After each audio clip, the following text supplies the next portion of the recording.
Hello, welcome to the Unlocking Unstoppable Love podcast. I am your host, welcoming you back to the Unlocking Unstoppable Love podcast, Sacred Walker, founding CEO and Chief Medical Officer of Kuumba Health International Institute and pioneer of this podcast today. We have a very, very special guest. I'm so excited for us to get started and welcome here to you today, Stefanie Tacata. Stefanie Tacata, we're so happy to have you. You are the co-founder of Stateless Inc., the expert fashion design and development company with her wife, Souad Acha, since 2014. Inspired by your time consulting and developing a business at an educational firm, you started Stateless with the goal of building a design and consulting agency for nascent apparel brands. And to date, Stateless Inc. has helped successfully launch over, get this everyone, 85 brands. So I want you right now to go ahead and click the link below, subscribe, get connected, because we are about to have an hour of power conversation today, kicking off for Women's Month, our Legacy Builders series. So happy to have you here with us, Stefanie. Thank you so much for joining Unlocking Unstoppable Love. Hi, Sacred. Thank you so much for having me. And I'm excited to be here and to be a part of this. It's awesome. Oh my gosh, we're excited to have you. So we're gonna go ahead and dive on in, and we're gonna talk about a very specific brand focused topic today. So those who are listening, those who are tuning in, I want to make sure that you are really, really clear. So we're talking today about something very special, right? I want to talk about the tier. So maybe you're coming in and you're a hobbyist, right? You're new, you're green, and you're saying, oh my gosh, I'm curious about the apparel industry. It feels so big, I don't know where to start, right? Mm-hmm. And you don't have a sense of direction around that. Maybe you're a professional, right? You might be working in the industry, you're looking to do something as an offshoot. Maybe you have a brand, but you're rebranding right now. You are a high achieving creative, you are a heart-centered executive making a splash, or maybe you're an influencer and you're ready to do something cutting edge and you're taking it to the next level. Whatever level you are at today, I want us to tune in, subscribe below so that we can hear what it is that we're going to be focusing on, which is this important topic.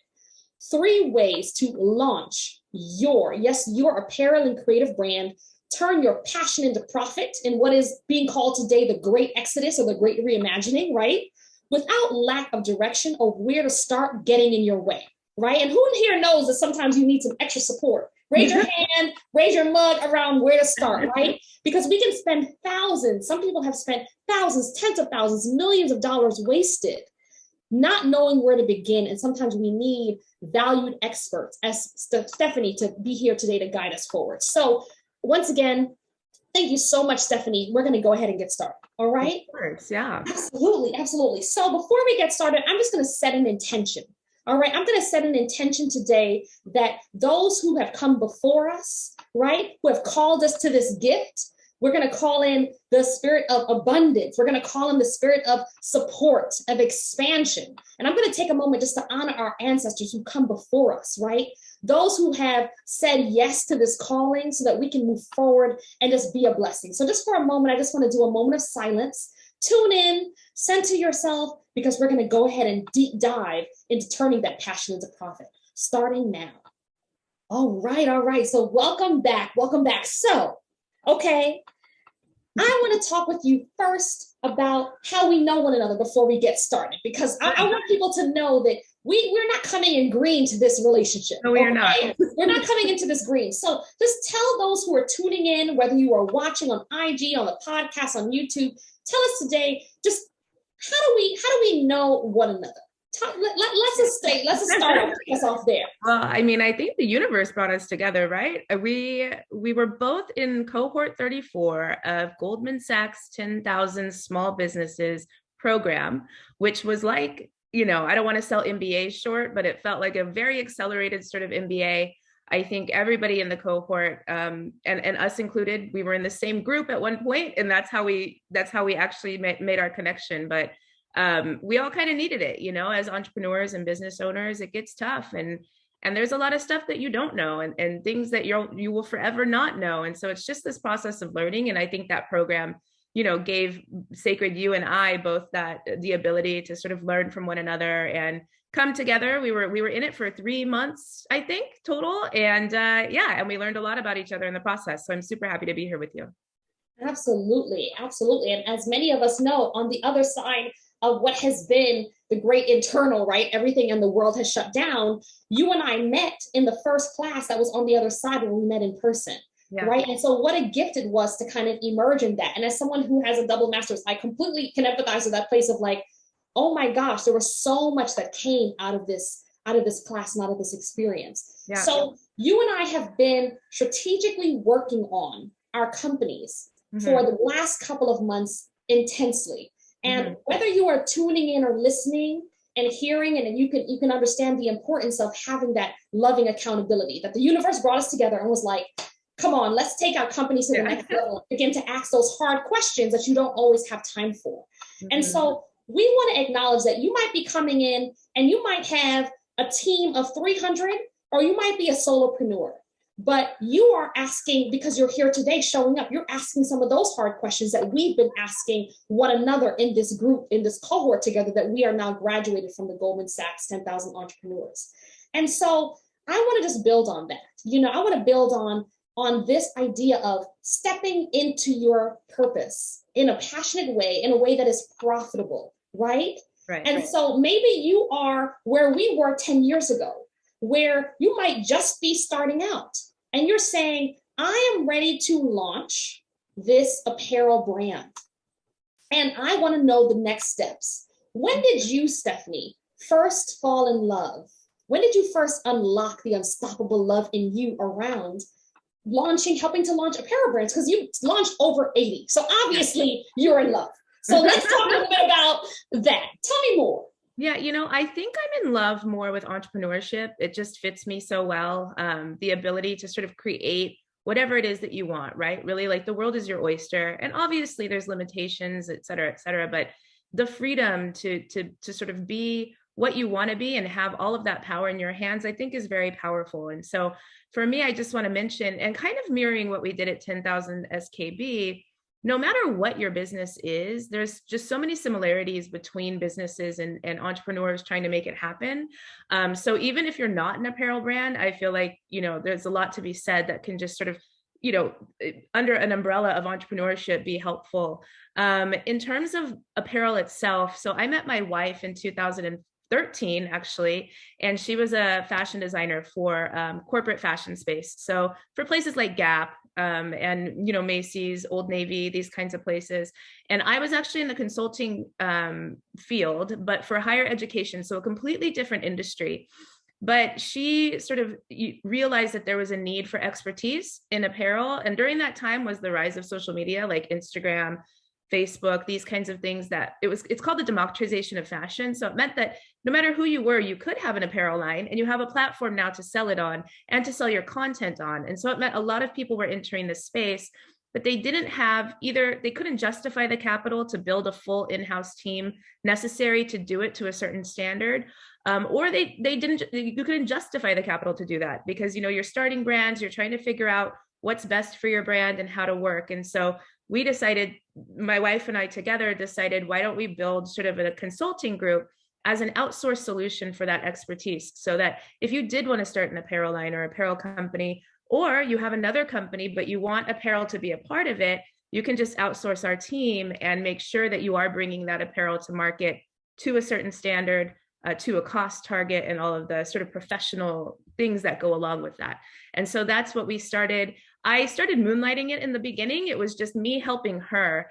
And then using sort of my knowledge of the past and how to sort of build businesses, although they were educational, I sort of helped her do that. And before I knew it, by 2015, I completely stepped away from my full-time job, and we were in it to win it. And that's how it all started.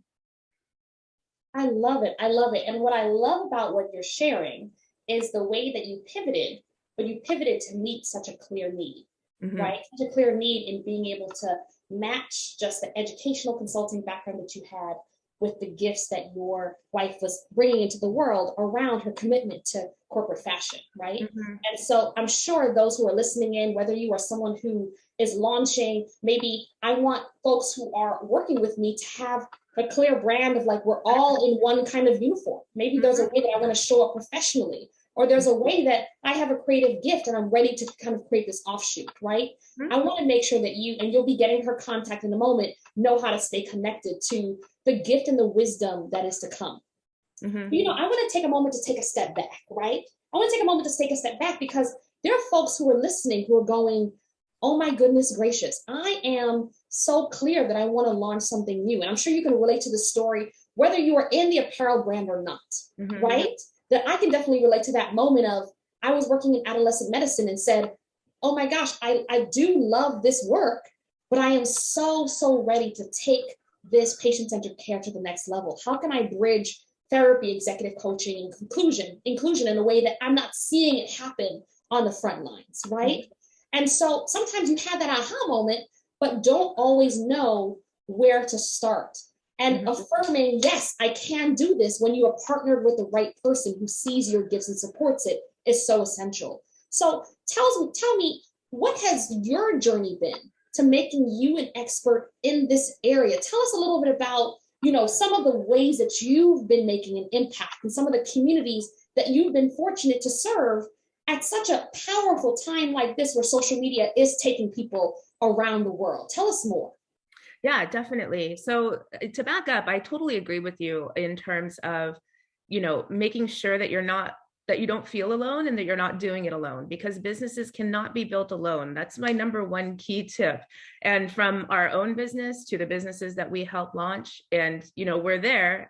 And that's the reason, is because even as a solo founder, you may be the most talented, you know, best founder in the entire world, but if you're trying to do it by yourself, you're really, you know, siloed in sort of what it is that you're doing, and you're not getting the feedback that's necessary to make you successful. So that's number one in my book. But number two is to talk about the communities that we've helped and stuff. You know, we're in a very special place where apparel is one of the necessary things in life, right? Like there's food, there's beverage, and there's apparel. Like we have to eat, we have to drink, and we have to cover our bodies at a very basic level.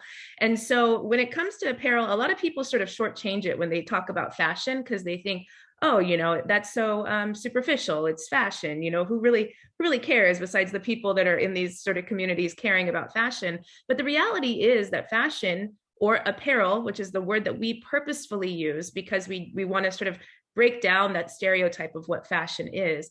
Apparel can be very useful for a lot of different reasons. You know, for example, one of the products that we're really proud of is we worked with a very famous pulmonologist to make a sort of gardening suit that protects you from Lyme's disease, you know, and that just alone, it's so obvious how that's super helpful. Another sort of product that we have kind of on the line is, and I'm under NDA for a lot of it, so I can't say so much, but it does help sort of the LGBTQIA kind of community, which obviously I'm a part of, and it has to do with sort of undergarments and particular things. And so that's a really exciting thing. A lot of the founders that we work with do not have, I mean, listen, sometimes we work with Fortune 500 companies and they have all the backing in the world and, you know, they have a seat at the table. But a lot of the founders that we work with have been historically underrepresented and need sort of the support and the help that they might not be able to be afforded, you know, on their own. And so it's sort of Stateless sort of opens that door to say, listen, this is a network-based industry. It's a people-based industry, and you're with us. So now that you're with us, you have sort of those doors open, whether it be vendor contacts or whatever it may be. And so it's just kind of like starting at mile 5 instead of starting at mile 1, you know, with us. And so I guess to conclude, I'm just very proud of sort of the ways in which we've been able to help specifically self-funded founders sort of make their vision come to life and give them that tool to be able to do that. Absolutely. And what I'm hearing, which is so impactful and empowering is, you know, as Shirley Chisholm says, sometimes when there's no seat at the table, you've got to, you know, build one, right? You've got to build make your own table. Right, yeah. Exactly. And come in and make your own table. So there can be such power in, you know, if you don't have those connections and knowing where to start, right? How are you someone who is coming and seeing that there are those who have built those relationships based on their legacy, that you there at Stateless have come in and can say, okay, here's how to move forward, right? And so when you're at the place where you're like, I don't know where to begin, I'm launching this, right? That there can be an opportunity to say, okay, we've actually taken the time to build those relationships. Now you're working where you're not working in isolation, you know. Correct. And I can appreciate, you know, just coming in therapeutically that sometimes you might have a creative block, right? You might be questioning, like, is what I'm bringing out worth bringing to market? Right? That sometimes you might have a mindset of, you know, I'm struggling with this, or I'm trying to feel it out, or, you know, how is this something that can really make a splash? How do I bring it out there? And I remember I have a client of mine who I'm so fortunate to hold space for, who was having those kinds of questions, who was like, I really want to bring what I do every day out there, but I'm really, really wrestling with, will it be seen? Will it be received in a way? Will my authentic story be heard? Will I lose myself in the market, in the industry? Because the industry can sometimes be very challenging with if I'm an underdog, a part of an underrepresented group. And in working through, we're able to now have them bring out their book that they're publishing, because that they were able to share their personal story in an impactful way and see that they could turn passion into profit. So I can appreciate the way that you do that with brands on a larger scale, right, of how to make an impact. So tell me a little bit about some of those misconceptions, right? Because, you know, I recently went to the Dior exhibit that's, you know, just closed over at the Brooklyn Museum. And as someone who is a fashionista and loves that pieces can be impactful and they can be so timeless, there was a way that I both saw the power of fashion and design, right, in this beautiful Dior piece, these timeless pieces, this multiple six-figure pieces, right? And at the same time, I oftentimes saw maybe a misconception of fashion not always including all bodies and all cultures and all sizes, right? Like, what does it look like to really say, I'm going to make a splash in the mainstream?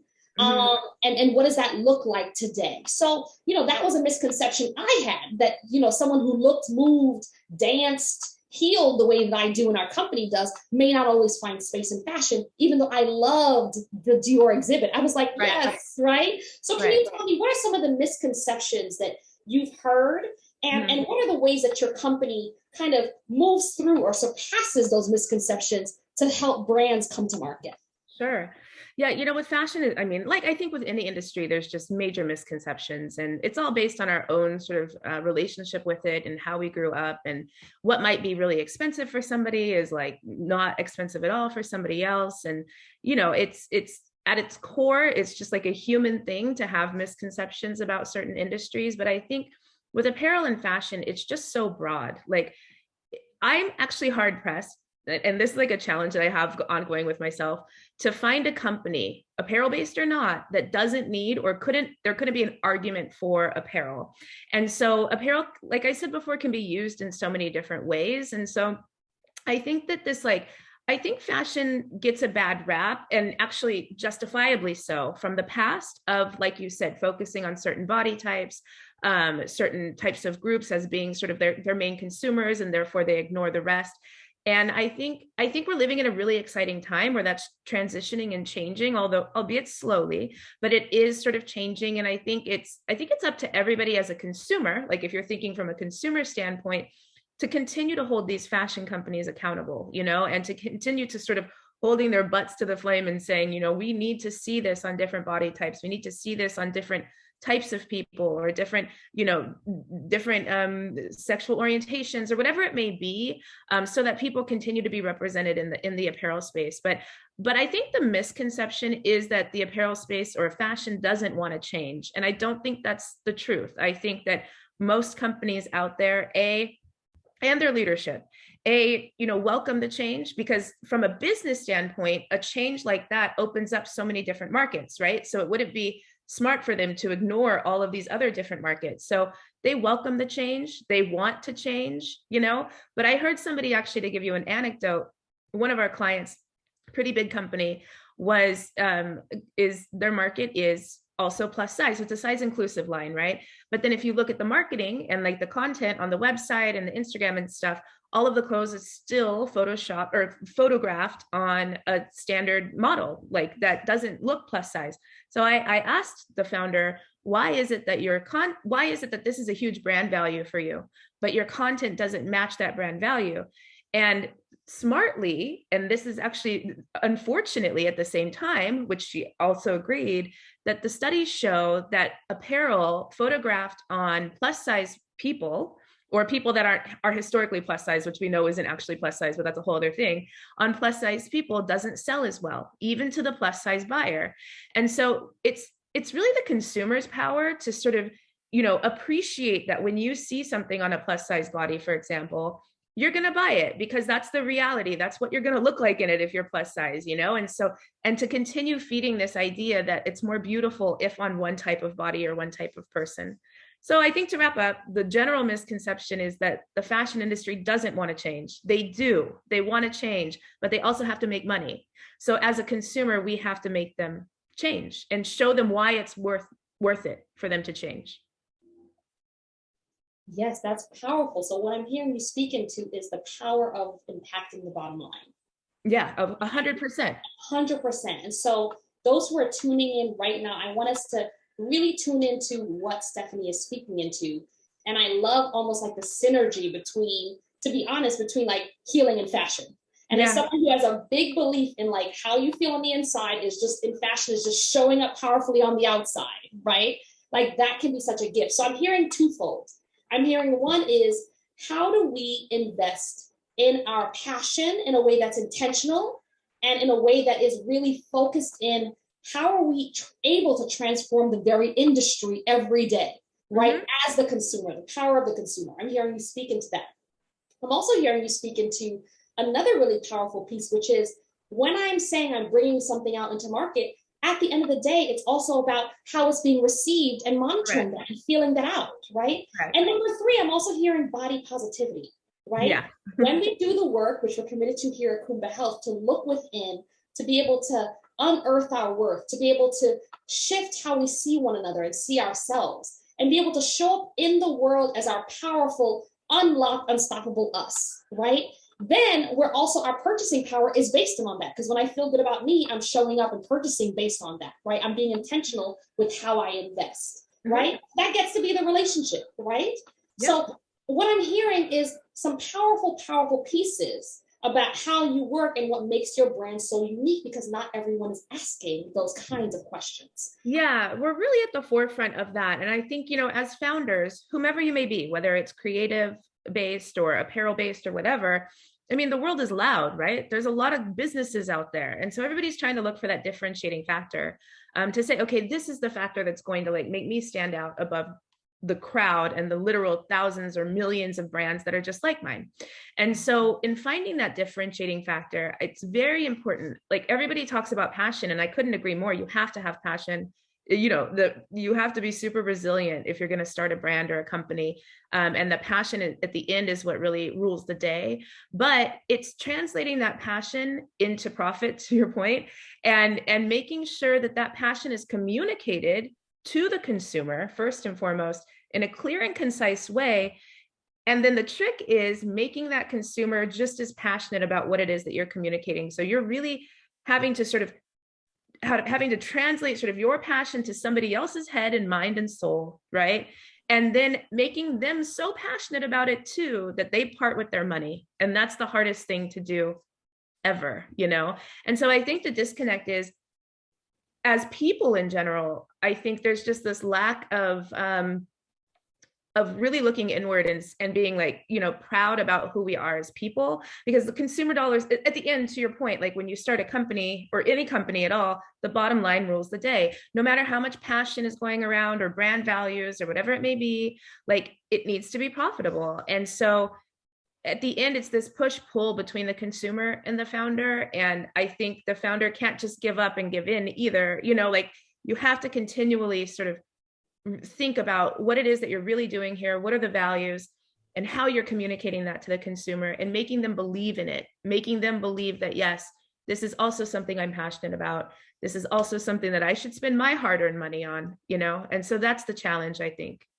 Absolutely. Absolutely. And I think, this is a really good time to bridge and to segue into kind of this next step. Because I'm hearing you speak into something. And if you haven't already, go ahead and subscribe below. And we will be sharing how to stay in touch with Stefanie in a moment.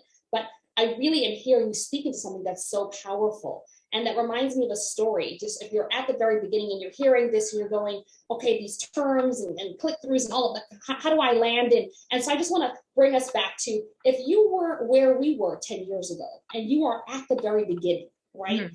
And you're at a place where you're like, I don't even know if I can launch something.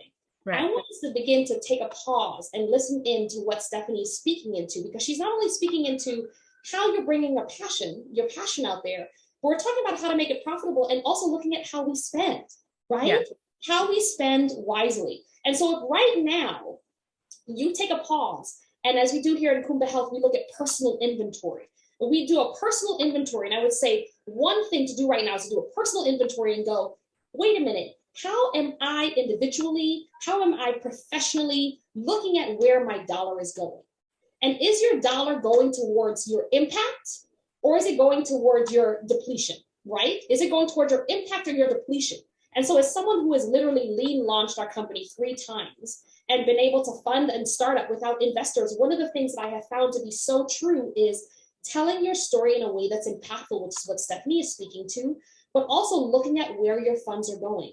And so if you have anything right now internally that's blocking you from your shine, that you are spending on that is not going towards your uplift, right? That's going towards your stress and going towards anything that's not helping you move forward, redirect that to your lean launch, right? Whether you are starting right now with $50, $100, $10,000, $50,000, $100,000, lean launch and redirect. Tell your story and attract those lean launch dollars so that you can make that splash. So when you approach Stefanie's company, you're like, you know what, this is what I've done to go ahead and put our hard-earned funds towards what it is that I'm committed to, right? Because when you keep a promise to yourself and your business, whether it's solopreneur or whether you have a team of 300, you will see the difference, the residual difference, the return on your investment. When you invest in yourself, you will see a return on your investment in your day-to-day.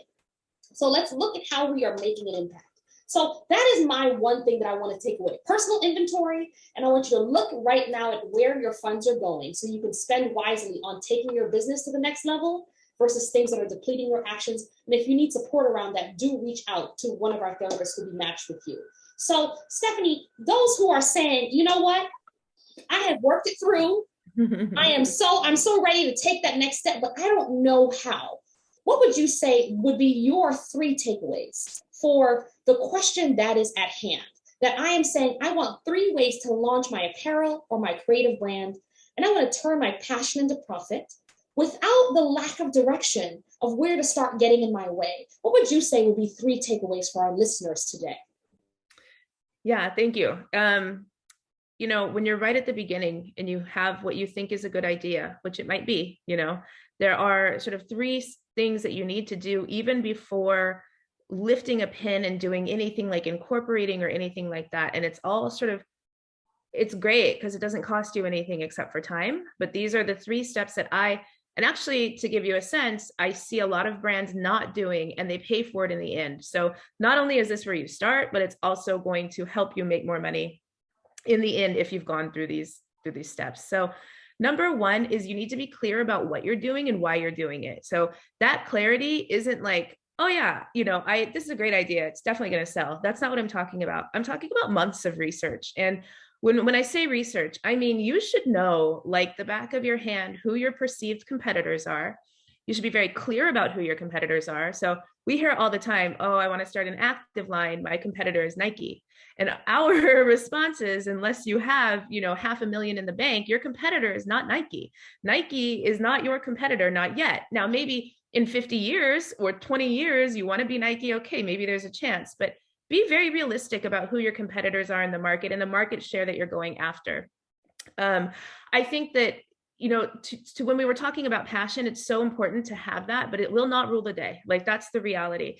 You need to be very clear about your brand's mission, the values that you're trying to go after via whatever product it is that you're going to sell.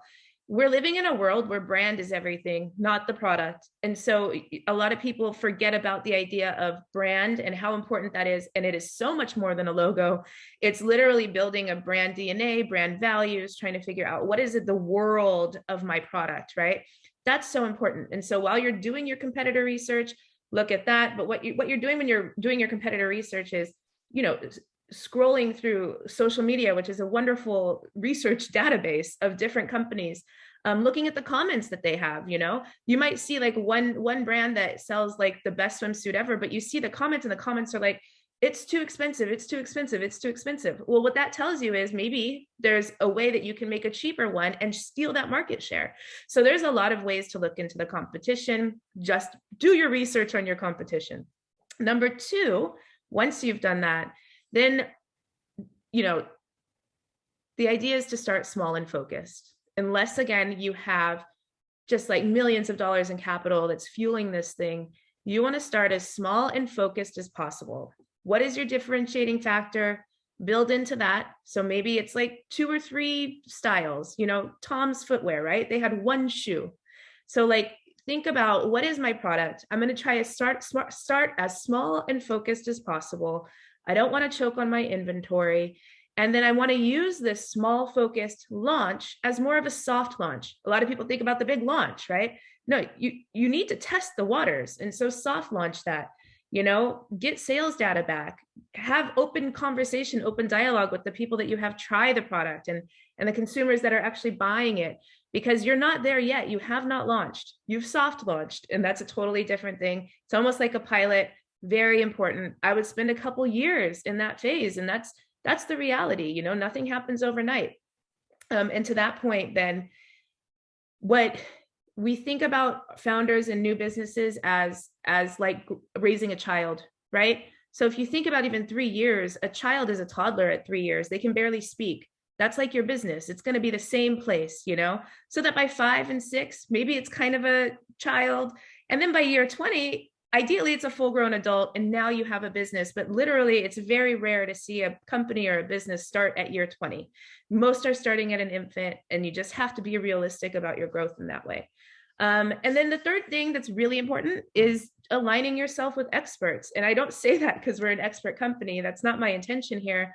But if you can afford, and not only capital wise, but just in your mind, and kind of get over your own ego, to be honest, to afford the advice and the consultation of people that have been doing this for years and years and years and years, again, you'll start at mile 5 and not mile 1, mile 10 and not mile 1.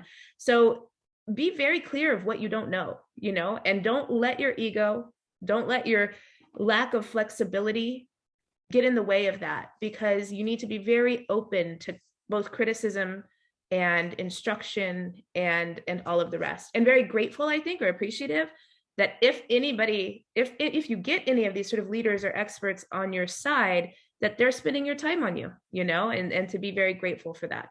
So those would be my three takeaways there. Absolutely. Beautiful, beautiful. And, what I'm really hearing from that, what we landed on, was making sure that those experts are on your side, and knowing that you are worthy of having advocates who will intuitively listen to you, hear you, and want to support you to get to that next level because they first understand your vision. Right. And I think that that's something that we have in common, is a commitment to supporting the vision of those who are ready to go to the next level. So, I am so grateful for our time today.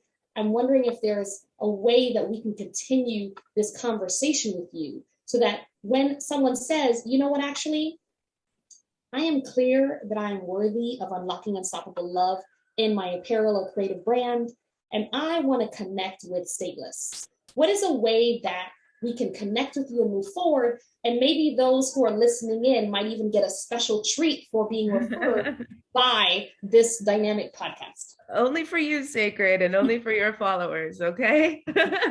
We actually never do that, but I'm super happy to do that for here because I really believe in this mission. So you can go to our website. It's www.stateless.nyc. There's a contact form there, so you can feel free to fill that out, or the info email. Actually, you get the back scenes, but it comes directly to me, so I'll see it. And if you mention Sacred Walker or Unstoppable, what is it? Unstoppable Love? Unlocking Unstoppable Love. Unlocking Unstoppable Love. Then we would be able to provide a small discount as well. So definitely, if you know about us through this, definitely mention that, because that'll be helpful. I also wanted to mention that we're launching an incubator in 2 weeks. And if you just email me on that email, then I can give you more information about that when applications open. It's for underrepresented founders. It's in partnership with Neiman Marcus.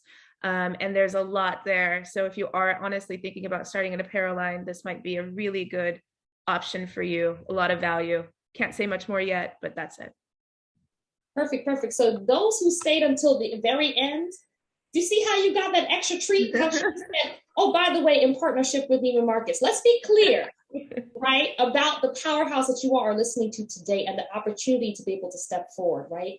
And if not for the small discount, I want us to be clear about we are investing in our future, right? We are investing in our calling, right? And so when you get into these opportunities, such as this incubator, what a splash you have of getting out of here and getting in here. Those who are listening in, I'm pointing to my head, getting out of one's head in isolation and getting into community of building accountability, support, and trust with someone who is such as powerful as you are and your team. So I want to make sure that we're going to go ahead and include that in the show notes below for one ways that you can reach out and connect. If you missed that email and you're like, oh, wait, don't worry. We're going to have it in the show notes below. So go ahead and click on that to be able to move forward. So Stefanie, I am so excited. We are so excited for what has happened today, for what is to come, for those who do reach out. And if for some reason you reach out and you hear this podcast today or down the line, that you will be able to stay plugged in and connected, however you feel is best for being able to move forward. So for right now, I just want to land in and say that you are worthy. I am worthy of unlocking the unstoppable love in you. May I be free from suffering. May we be free from suffering. May the world be free from suffering and make a dynamic splash in the world today. I am your host, Sacred Walker, and today we spoke with I'm so excited, I'm stumbling. Stefanie Tacata. Thank you so much. Of course, we were able to talk in once again about the topic, 3 ways to launch your apparel and creative brand and turn your passion into profit without lack of clarity of where to start getting in your way. Subscribe below, stay connected, and looking forward to unlocking the unstoppable love in you.